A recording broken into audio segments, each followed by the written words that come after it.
Good morning, everyone. I've already done all kinds of stuff in the house that need taken care of before company gets here. My youngest daughter is coming to visit for a couple of days.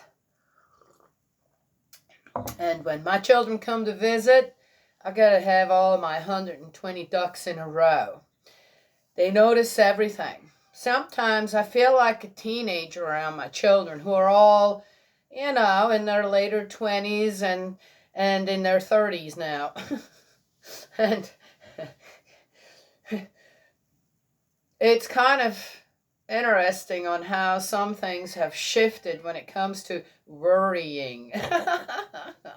My children worry about me, about things that I remember when they were teenagers, where you would walk in on them doing something and they kind of try to hide it, and you're going, okay. Well, anyway, certain other things, like the eyes in the back of your head, My children have developed all those traits.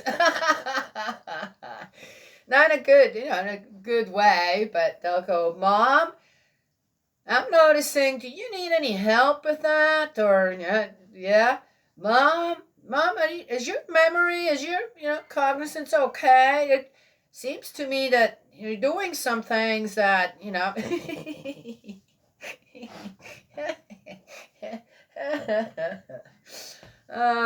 Anyway, one has to love that, right? So, in order for me to not have to explain certain things, I don't really want to explain because, man, I'm an adult. I've got that freedom now. I saw that on ones. Okay, I think I mentioned that already. Kind of being by yourself, do you feel like you have freedom or is it loneliness? I think going, oh, no, to me it's all freedom. Anyway, of course, I always love for my children to come visit. We always have such an amazing time. And my children call. We always have such amazing conversations. It's just as it is. Yes, I have to say, I guess I raised such amazing, interesting human beings, plus their own character, plus their own gifts given by God to them, that they're probably some of the most interesting people I've met all my life. Oh, gave birth to. All right. Anyway, she's coming, and I'm going to keep her busy, too. We need sawdust. So I told her, I warned I don't just spring it on them when they get here. Oh, by the way, I need help. I do need help with something. And she's like, Mom, I'd love to go and do that. Yeah, so that's what you want to hear as a parent, not, what? I didn't come there for that. Right? I'd love to do that for you. Good. All right. Yeah, I must have done something right somewhere. Probably still I am. Okay. So we are in the second book of Kings. I'll probably have to get up in the middle sometime, let the boys in. They're out there cruising around somewhere. Cece's not here. That means they're going to be gone longer. Yeah, Bo.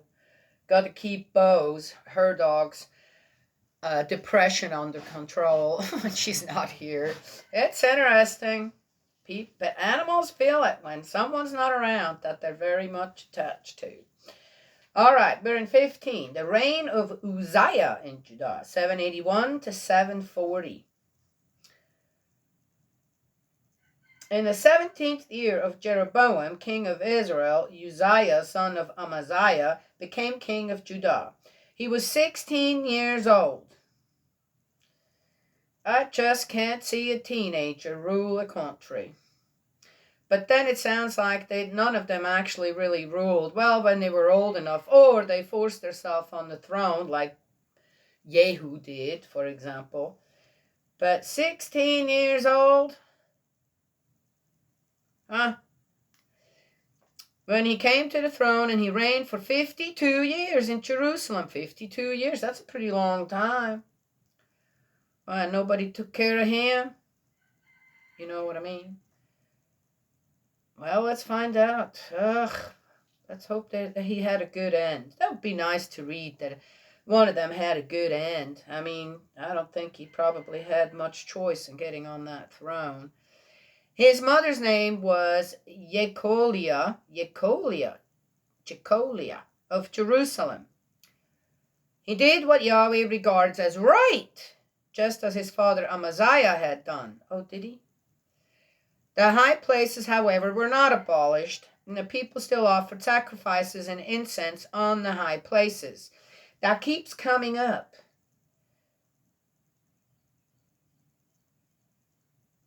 But Yahweh struck the king.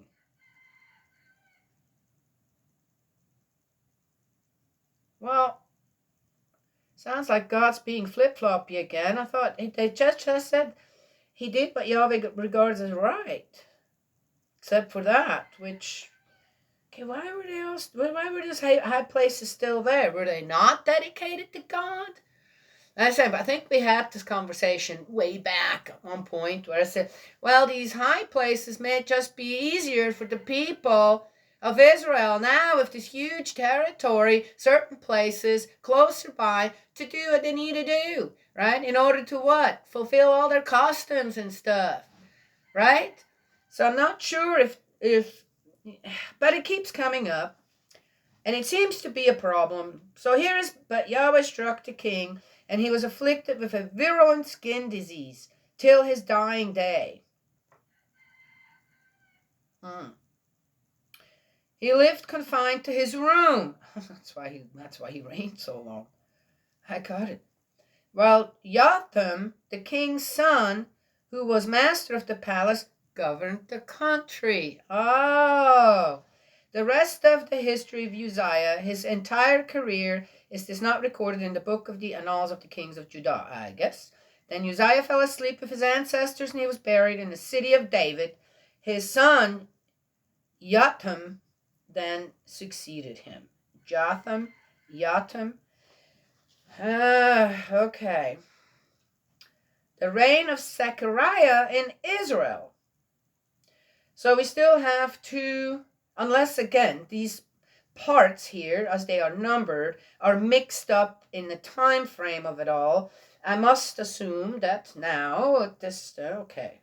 Well, we have the time, so 783, 781 to 740, the reign of Zechariah in Israel, 743. So it seems like we are kind of sticking with the times here. Okay. In the 38th year of Uzziah, king of Judah, Zechariah, son of Jeroboam, became king of Israel in Samaria for 6 months. Wow, that's it? Oh. He did what is displeasing to Yahweh, as his fathers had done. I wonder what that was. How many wives did he have? Where did he get them from? Who did he kill to get one? Okay, all right, I'm just saying. Tell me why God was so displeased with them. What they do? How am I supposed to learn from all this if I don't even know the wrong things that they did? I'm just saying. He did not give up the sins into which Jeroboam, son of Nebat, had led Israel. Idols, then. Shallum, son of Jabesh, plotted against him, murdered him at Ibleam, and succeeded him. Who the heck is Jabesh now?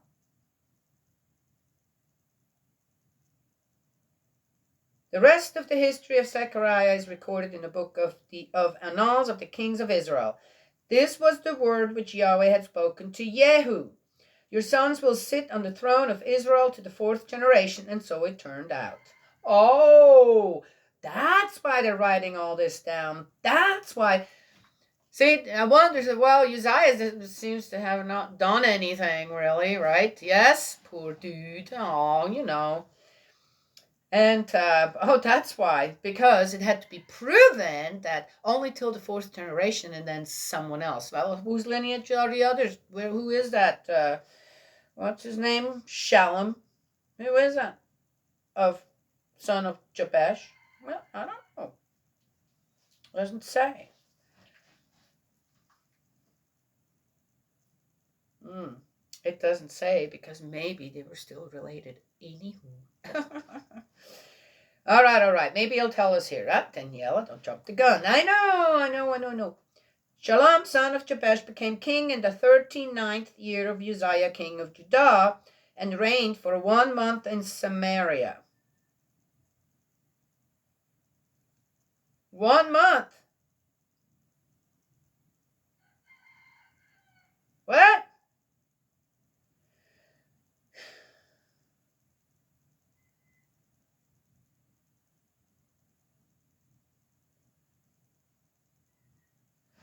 Then Menahem, son of Gadi, marched from Tirzah, entered Samaria, murdered Shalom, son of Jabesh, there, and succeeded him.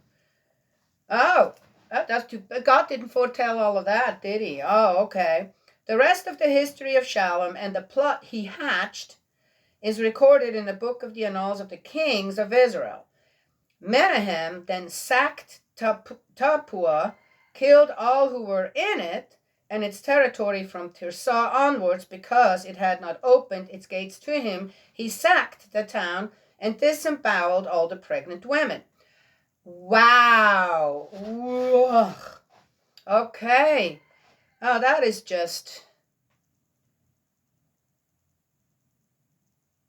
Oh, my gosh.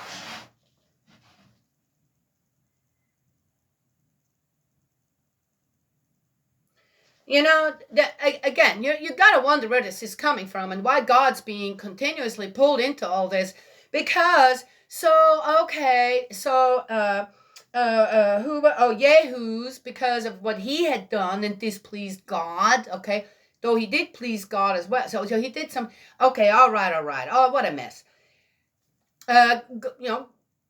Was it Elisha who foretold? Elisha, who foretold, or one of them, priest, Jehoshaphat, said, "Oh, God said, because of what you did, you're only going to be only 4 generations." Right? Oh, well, that came true. Well, wait a minute. Yet then God is good with and decides the next ones on the throne are going to be people who actually disembowel pregnant women. Don't you guys kind of wonder what kind of God we're supposed to believe in here? I do. And immediately I'm going, well, that can't be right. So again, things are written down in what way? Right. Okay. The reign of Menahem in Israel, 743 to 738. Holy cannoli, he sure, he stayed in power for a while. In the 39th year of Uzziah, king of Judah, Menahem, son of Gadi, became king of Israel. He reigned for 10 years in Samaria. My God, a monster, Someone who does that to pregnant women, I don't care for what reason. What reason? There is a reason. There is a legit reason to do that. Oh, I'm sure people are that. Oh, well, because if those young, okay, all right, you know what? Forget it. I'm not even. Oh, my God, that won't leave me for the rest of the day. I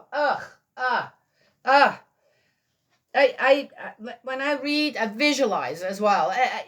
I'm one of those readers, right? And it's like the picture is so horrific in my mind right now. No.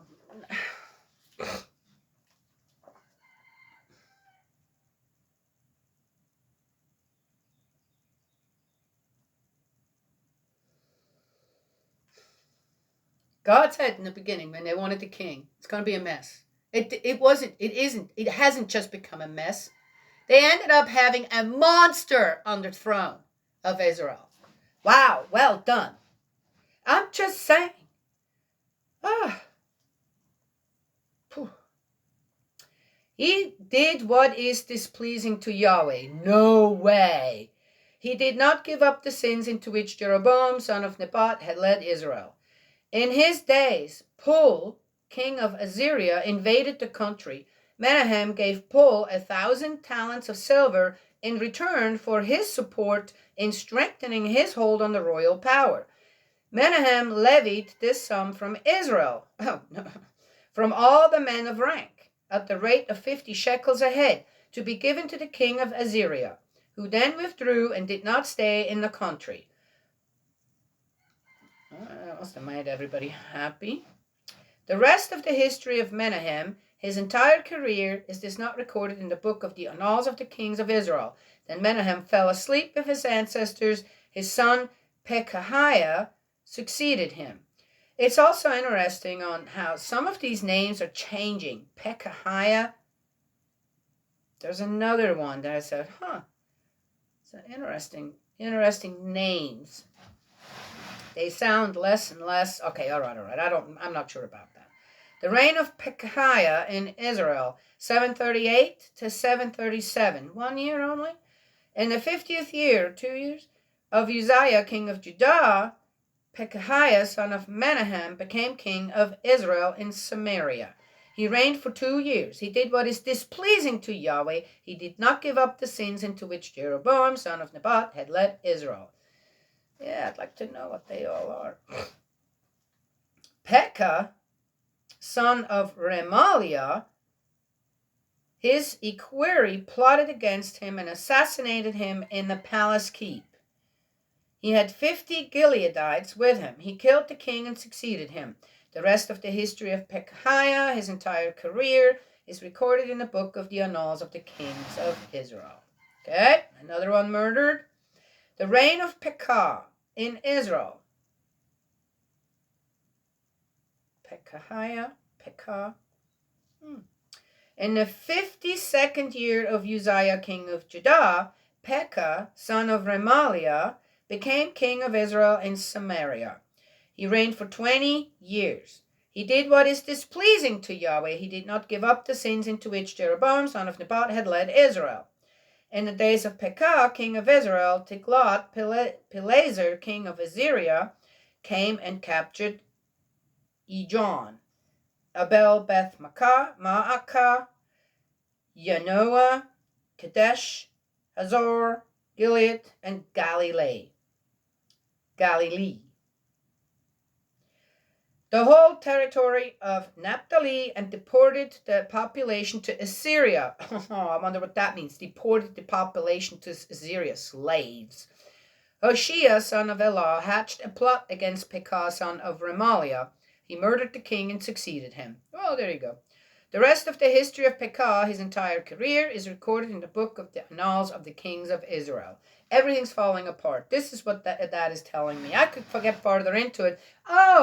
So God took care of some of them, and they were only in power for 6 months, a month, a couple of years. But then others were also totally displeasing to Yahweh, were in it for 20 years, 50 years, who knows what. Can't. You see? It doesn't make sense. It's just a mess. Aye. Ugh. All right, one more little bit here, and then we're done with 15. What a mess. The reign of Jotham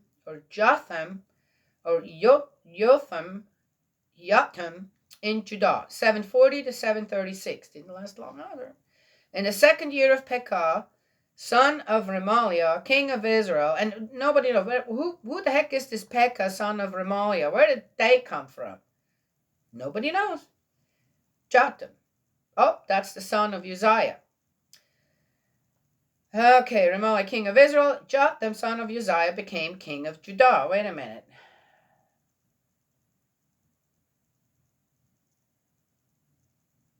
Didn't we already have that somewhere? I don't know. There's too much to keep track of. He was 25 years old when he came to the throne, and he reigned for 16 years in Jerusalem. His mother's name was Yerusha, daughter of Zadok. Okay, Wait a minute, that was somewhere here.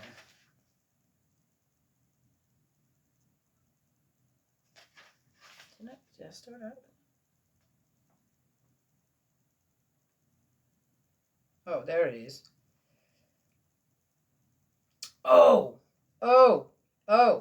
Jotham, the son of Uzziah, while Uzziah was alive with his virulent skin disease, confined to his room, his son was ruling at that time. All right, got it. Now he's actually king. All right. He did what Yahweh regards as right. Really, I wonder who made that decision. Just as his father Uzziah had done. Well, if Uzziah was confined mostly to his room, which he could still have been advised, and Jotham was ruling the country, governing the country, then it was Jotham who continuously pleased God. Okay. The high places, however, were not abolished, and the people still offered sacrifices and incense on the high places. It was he who built the upper gate of the temple of Yahweh. The rest of the history of Jotham, his entire career, is thus not recorded in the book of the Annals and the Kings of Judah. At that time, Yahweh began sending Razon, king of Aram, and Pekah, son of Remaliah, against Judah. Wait. So again, God's being used as an excuse to go and do what now? So we have one of the kings of Israel, basically, okay. Well, he'll have to wait. And then someone from the outside, right? Another king from some wherever. And they're going to go now and go and fight against who? The other Israelites, right? Yes? I'm telling you, it's like, okay, when you think it can't get any worse, it does. Okay. All right. Then Jotham fell asleep with his ancestors and was buried in the city of David. His ancestor, his son Ahaz, succeeded him.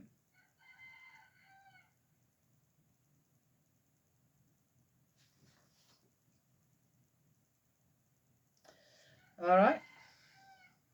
There you go. I feel like I'm not getting done with this book. It's like I'm only on 16. And then the Chronicles. I'm going to have to continue reading.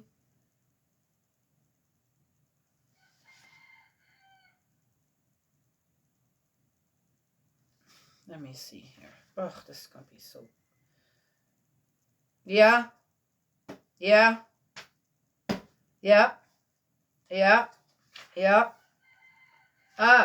Okay. Well, we'll find out a little bit more, right? It will make it. I've got to do this. I've got to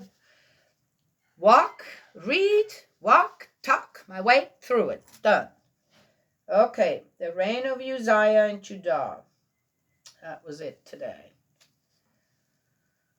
Now I need to get ready to go to the barn. It's wet out there. It's been raining. Well, first with the snow. That all melted. Then we had the rain. And it's been just raining, and the ground hasn't really dried up or anything. So it's just a muck up, even though we had the sun some. And it's a muck out there. So the dogs are running out there. It gets really cold still at night, so we let them in. Well, I let them in to eat, too. It's just more controlled that way. And, okay, it's just the way it is. And their prints, they come in. Their feet are so muddy. And I've got a pattern of paw prints. Muddy paw prints. All over the back part of the house there, by the kitchen and the living room. And I thought, I need to clean the floors. Well, my daughter's coming, right? Yes. And I'm going, nah, that's not something that I need to do. until this is all dries up a little bit. It's just too mucky out there, and that's a lot of work, and it's just dirt. So it's not that bad. You can't, as I said, it looks like a pattern on the floor we have here is, man, it's the best floor. It's subflooring. And it's this pressed particle board. I don't know why anybody would want to put in a big expensive floor and then have to worry about it getting scratched up and this and that and I don't know what. This floor is great. It hardly shows the dirt. It's easy to clean if it's if it's kind of has a finish over it, and that doesn't have to be much. And anyway, it's a great floor. I love it for where we are at here with what we deal with. It's a great floor. And the kitchen floor that they put down, I can't remember what the name of that is. The pattern they chose there, it's great. It's like I know this floor is dirty, but it doesn't really look dirty. Of course, all I have to do is take my glasses off, then I can't see anything anyway, or that kind of stuff. Well, anywho, so I'm prioritizing on really what really needs to be done, and I'm hoping that the rain will hold off tomorrow so we can get some sawdust.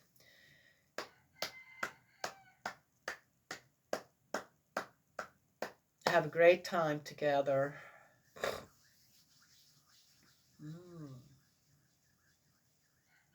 Yes. Well, that's all I have to share this morning. I was waiting to see if that one thing would go. Oh, it did.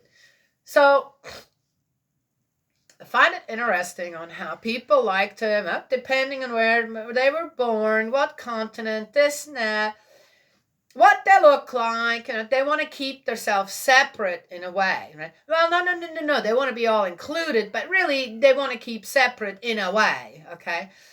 And this guy shared the story this morning on how he was from Nigeria, and he went to a doctor for something, and the doctor looked at his name and says, "Hey, you're Jewish?" And the doctor was Jewish. And he says, "No, I'm not. I'm from Nigeria." He says, "Are you from so-and-so tribe?" What is it? Igbo, spelled IGBO tribe, right? He says, "Yeah." So how would you know that? He says, "That's a Jewish tribe from Israel." That's what I wanted to share. He's like, "Nah." So he leaves the office, and he calls his mom and says, "Hey, Mom, did you know this guy said that?" She says, "Yeah, we're all Jewish." And he says, "What? How come I don't know that?" She says, "What? How come did you not know that?" Anyway, interesting. So he's like, "Man, that was kind of thrown a little bit for a loop. I'm going to have to go and check out what my ancestry is actually like. And who they are." Isn't that interesting? Yes. I guess people can try every which way they want to, right? And separate themselves out for one reason or another, or decide that due to history, right, they want to be because of what, okay. And then it turns out that when it comes all down to it, somewhere down the line, all the way to Adam and Eve, we're all related. Isn't that something? Oh, how about a better one? We're all human beings. Oh, well, there you go. Absolute one thing we have in common. Anyway, I thought that was a very interesting story. And, yeah. Something people maybe need to be reminded of, right? Yes? All right. Okay, well, that's all I have to say. Ooh, man, I tell you what. One wants to forget the name of a monster like that, what he did to pregnant women. Ooh, golly. Ugh. That's horrific. Horrible. Well, anyway, I'll leave you with that thought. Yes, what a great day. What a great beginning to a day.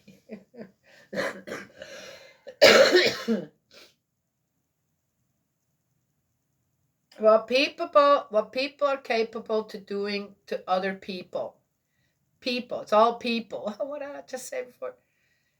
What that is, I have, don't even know what to say to that, really, when it comes down to.